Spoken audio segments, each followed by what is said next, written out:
Okay, so we're out in the perennial garden, and I'm going to take some cuttings off of the butterfly bush, the salvia, and then this Provoschia back here. So these are plants that we can typically grow from cuttings.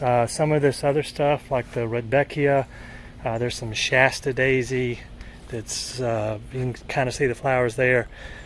Some of this we can divide, so we'll do divisions on those later. But I wanted to go ahead today and get some cuttings off of some of this stuff. And I'm holding the camera as I cut here, so I'm probably just going to cut and let these fall on the ground and come back and pick them up later. But I want to count down, probably 4 nodes or so. 1, 2, 3, 4. I'm going to make a cut there. And I have sterilized my pruners, so before I came out here, I rubbed them down with alcohol. I'll make a cut here. And like I said, I'm going to come back and pick these up. But this is a pretty simple process. I'm going to go around, grab some cuttings.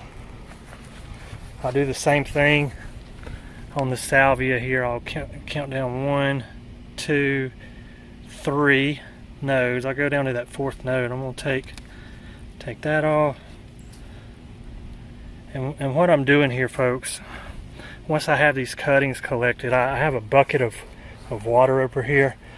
And for now, I'm just going to lay these down in that bucket of cool water until we can get back in the garage, and we'll pot them up. Okay, so we're back in the garage. I wanted to go over some of the materials and tools that we'll be using today to do our perennial propagation. But first, I'm going to apologize for the profuse sweating that we got going on here. Just some background information of where we're at with weather in Alabama. So this is the evening of August the 27th. So we had the remnants of Hurricane Marco come through here. We got a lot of rain off of it. And now Hurricane Laura has unfortunately hit our friends down in Louisiana. So our thoughts and prayers are with you guys down in Louisiana. And here in Alabama, we can tell that there is a storm headed this way because it is incredibly humid right now. I'm sitting inside. The temperature's not that bad in here. It's like 80 degrees, but it's something sticky. So you guys bear with me with that. But what we're using here, this is the ProHex Professional Series.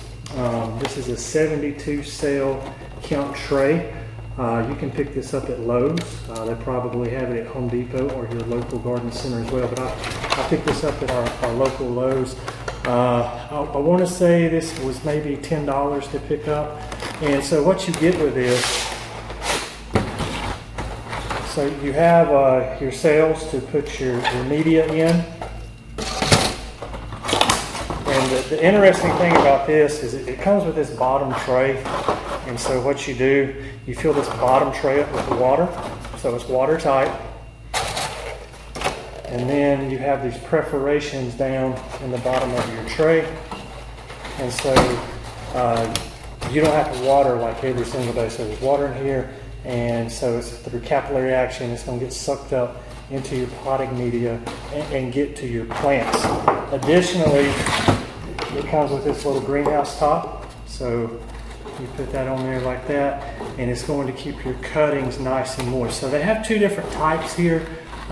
This was actually for, I think, seedlings or seed and small cuttings. They do have a one with a larger top for big cuttings. So if your cuttings are going to say be more than 2 or 3 inches tall, you've got some 6-inch cuttings. They do make one that has a taller dome for those purposes. But what I'm going to do with this is probably stick it in my propagation box out back. I'll try to link a video to it here, how we constructed our propagation box and how we use that. But the first thing we want to do is fill this up with media. And so our media that we're going to be using is pretty generic. This is a Jiffy Mix. It doesn't have to be Jiffy Mix. It doesn't have to be organic. But what you're looking for is something with a lot of peat and a lot of vermiculite or perlite in it. So this has a lot of peat, has some vermiculite in it. I believe this particular product also does have some pine bark in it, some shredded pine bark and a little bit of sand. But what we're really after is that peat and vermiculite. And one thing I would like to add here is make sure that your potting mix does not incorporate in additional fertilizers. This one has a little bit of additional fertilizer, like it's 0.1% nitrogen. I know there's some products out there that really load this fertilizer preels down into their mix, and it'll be like a 10-10-10. We're not trying to promote any vegetative growth right now when we're doing cutting. So we're just looking for a substrate that's going to hold our cuttings in place, that's going to retain some water until we get roots. And once we're rooted, then we can pot up out of this to a bigger pot and add that fertilizer in there. So let's go ahead, let's add our mix in. And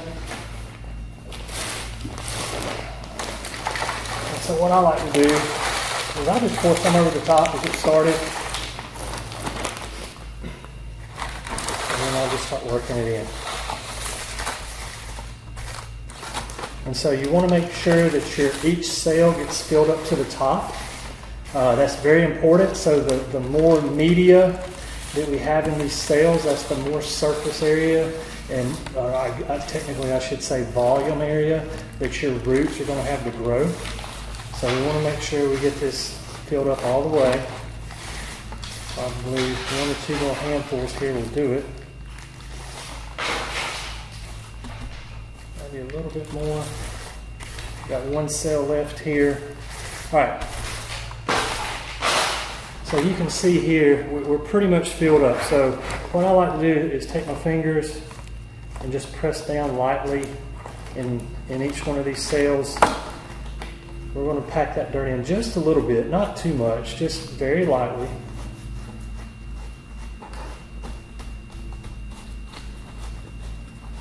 And then I'm going to come back. You see I've got that pressed in just a little bit, maybe 1 or 2 more handfuls of soil. That gets any little air pockets that might have been down in your cell out. And now we're ready for cuttings. So I'm going to lay this kind of on the side, but you guys can still see it. So we have some rooting hormone here. This is the same rooting hormone that we used in the previous video. I believe we did the coleus video with this, but this is going to be a product by Bonton. So this is their rooting powder. So you can pick up rooting powder anywhere. Your local retail garden center will have some. Lowe's, Home Depot. You can pick it up on Amazon. It's real easy to find. All right, so what I'm going to do, I'm going to take some rooting powder, and I'm going to put it in the lid. So one thing I don't like to do, and I'll say this again, I've said it in other videos, is I do not like to put my cuttings in my parent container, because when I go to propagate again, if there were any pathogens on my cuttings, it's now in the bottle. And then when I go to propagate again, I'm just spreading pathogens around my cuttings. So I'll put it in the cap, and when I'm done with this amount of rooting hormone, what I'll do, if there's any left over, I'll dump it out. If I use it all up, we'll take, regardless of what we do with that, we'll take alcohol, clean the lid, and then put the lid back on. So here's our rooting hormone. We'll lay this over on the side. We don't need our potting mix anymore. I'm going to lay it over on the side. And let's get some cuttings. So I have some cuttings down here below us. And so I've got some salvia here. So really, salvia is going to root very easily. So I took a big branch off here. So I'm going to cut this off again into thirds, just like that. So what do I want to do? This new growth at the top, the flowers, I just want to pinch that off, just like that. So we're going to get rid of the flower, and what I'm going to do is I'm going to strip the vegetative growth off of that node. I'm going to go just above the next node. I'm going to make a cut. And you see this new growth coming out of these nodes right here. So this new growth here, I'm going to pinch it off. I'm left with those 2 leaves. I'm going to wound just like that. You can see the wound right there. We're going to dip in our rooting powder, knock off the excess.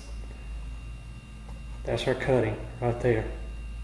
So I'll stick it down maybe about 1 inch deep, 1.5 inch deep. You don't want to stick it all the way down to the bottom of your tray here, especially if you're doing the underneath water method where you're pre-filling your tray with water. You don't want the base of your cutting to be sitting in water all the time. So here again, we're just relying on that capillary action of the potting mix to bring the water up to the plant. So I'm going to stick that down maybe about 1 inch, and then what I can do, that cutting that I just had, if I can find it here, here it is. So I can take this, here again, I can, the next node up, strip those off. The next node, make our cut, and just like that, that new growth, I'm going to pinch off. That's our cutting right there. I'm going to, I skipped a step. We're going to wound it. And you may not even really have to wound salvia, and technically you may not even have to put rooting hormone on it. Salvia roots very easily. And then again, there, let's see, we got several here we're going to do. But you do not need a terminal bud to root salvia. So we can use these lateral buds all the way up the stem. So here again, starting at the bottom, that lowest node, strip those leaves, go up just above the next node, make your cut, strip that new growth off of that node, wound it, put your powder on it, put it in. It's as easy as that. So we'll do it one more time here. So here again, my next node up is here. We're going to remove those leaves.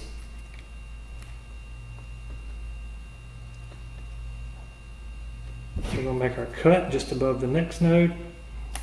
And you can see that I went ahead and got the new growth off of there as well. There's our cutting. I'm going to wound it. Put some rooting powder on it. And we're going to stick it. So you can see there, we've got 3 cuttings started.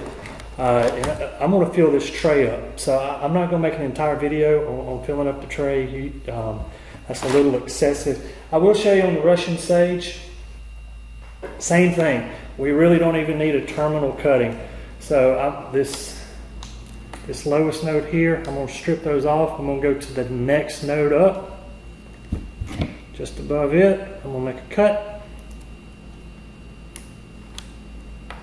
I'm going to take my cutting. I'm going to wound it.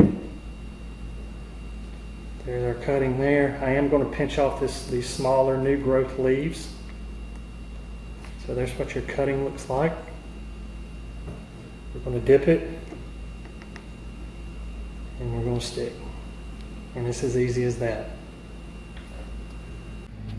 Okay, so now you see our cuttings here. So basically I'd grab a branch out of the bucket and I'd take cuttings off of it till I ran out. So we've got some salvia. We've got some Russian sage in these 2 rows and maybe a half row here. We got more salvia, butterfly bush. One thing I didn't show you of me getting cuttings of, I did this last second.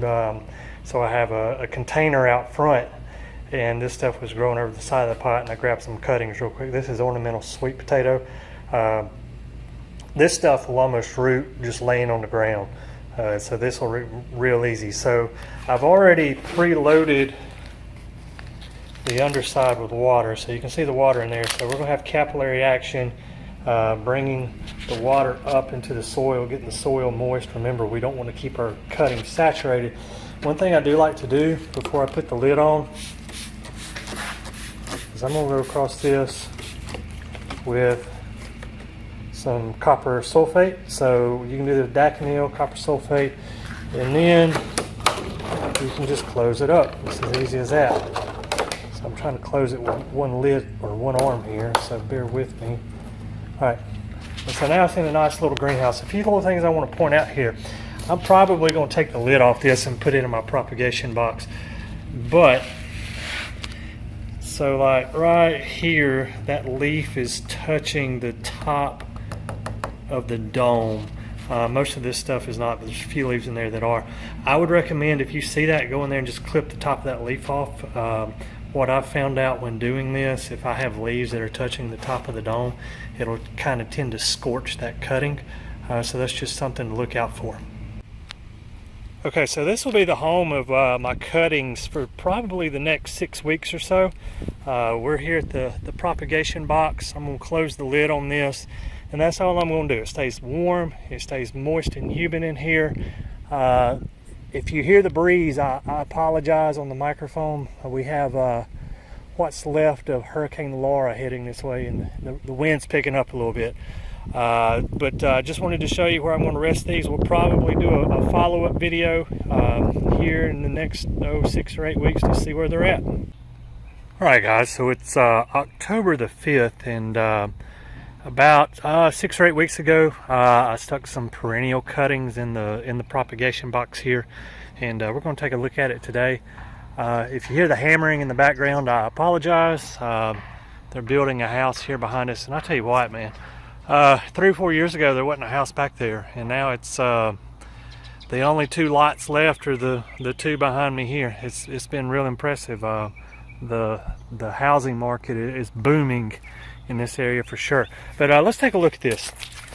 All right, so let me get my latch up, and y'all are gonna take a look at it with me. All right, I can get this open here. All right, let's see what we got. So this is what we stuck 6 or 8 weeks ago on film, and I went ahead off camera and did some more in the sand as well. Okay, so you don't have to have a propagation box to do this. So if you have one of these trays here, I have the lid here behind me.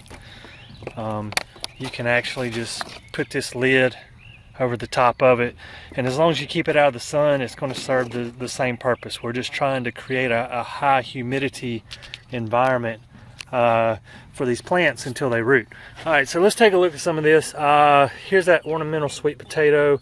I can't remember if I did this on the video or not. I think I may have put this in after the fact, but you can see, I'm just gonna pull this one out so we can see all the roots on that. Looks pretty good. That one's definitely ready to pot up. This butterfly bush, oh yeah, look at that. That's really nice. Looks like my Provoskia and salvia. Let's see what we got here. This one's rooted. See right there, we got some roots. I think this got a little wet. If you look down in here, yeah, oh yeah, see all the roots here, but some of them got too wet. There's water down in there. You don't want standing water, so probably what I should have done is just leave the tray here out of the container that it comes in, because this is a watertight container. If I'd have just laid it on top of the sand, a lot of this probably would have rooted a little bit better. Especially this sage. It looks like this sage didn't root at all, really. And that's my fault. We got 1 or 2 that's probably rooted here, but I'm not going to pull them up right now. Let's look at this stuff in the sand real quick. Let me see if I can hold my camera and not make you guys car sick. All right, so what do I have here? All right, so this is a variegated citronella plant. All right, so I took some cuttings on it. It looks pretty good. This is our butterfly bush. I can tell they've rooted. I can kind of pull on them. What I need to do is take a hand trowel and pop the roots out from the bottom. Okay, but I can tell these butterfly bushes have rooted. This is rooted. It looks like my Russian sage here. It's rooted as well. See how healthy this looks compared to these guys right here. Here again, these just got a little too wet. That's all there is to that. And so that's kind of a learning curve there on how to do those. And our salvia, I got a few salvia in here too that did well. So everything did good in the sand. I think here again, the stuff that did not do well here was a drainage issue. Okay, so that's a learning process. And you may hear my daughter in the background. She's saying hey to us. So this is the Plant Doctor, and we'll see you next time.